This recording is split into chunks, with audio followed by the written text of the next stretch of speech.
French President Emmanuel Macron has called for a humanitarian pause in Gaza as soon as possible and announced French aid for Palestinians will rise from $21 million to $106 million. World leaders and heads of aid groups have met in Paris to discuss getting humanitarian aid to people in Gaza. The talks aimed at mobilizing funding and emergency assistance. They're also dealing with how to set up supply lines for essential resources, including water, fuel, and electricity. Yes, we will provide us an additional supply of 2 million euros, and that brings our total aid, humanitarian aid to the Palestinians this year, 2023, at 22 million euros. Belgium is calling for the opening of other border crossings, not just Rafah.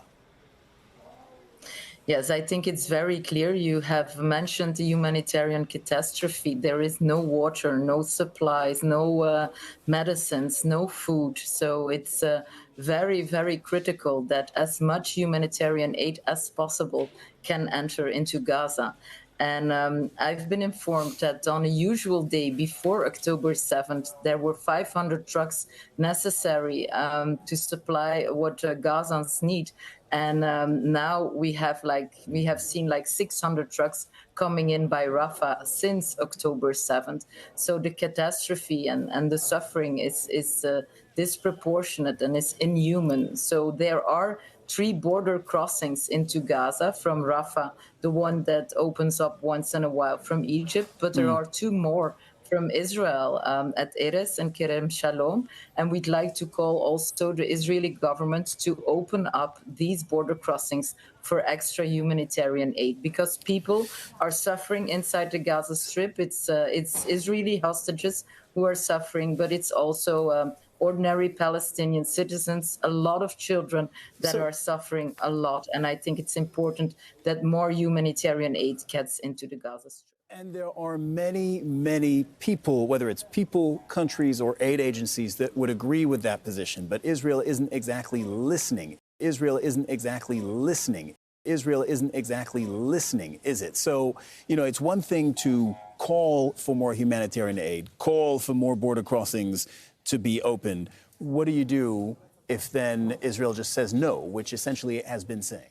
I think the international community has to mount the pressure. That's very clear. Also, the Americans, the European Union, other Arab states, the Arab League, we have to mount the pressure because it's essential.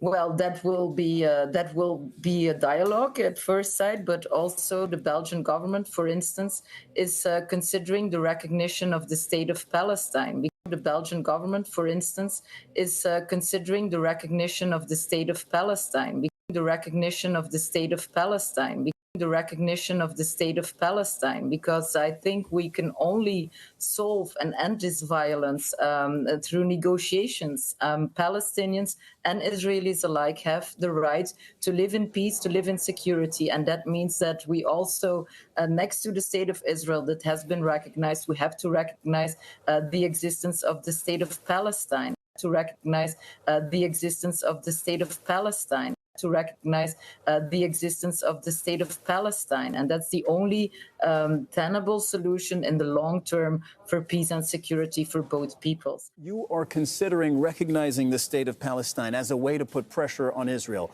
What is the threshold that would bring Belgium to cross that Rubicon and recognize the State of Palestine? Sorry if I misspoke earlier. Recognize the State of Palestine. Well, I think it's important that we give a signal with a lot of European member states, like bigger member states like Spain, are considering the same. And what we will also do, and I think that's important to tackle impunity, we will fund an additional 5 million euros to the International Criminal Court, because there has to be independent research on what is happening in Gaza right now. There are atrocities being run by Hamas in Gaza and by the Israeli Defense Forces. So it's important that the international prosecutor of the ICC gets his job done.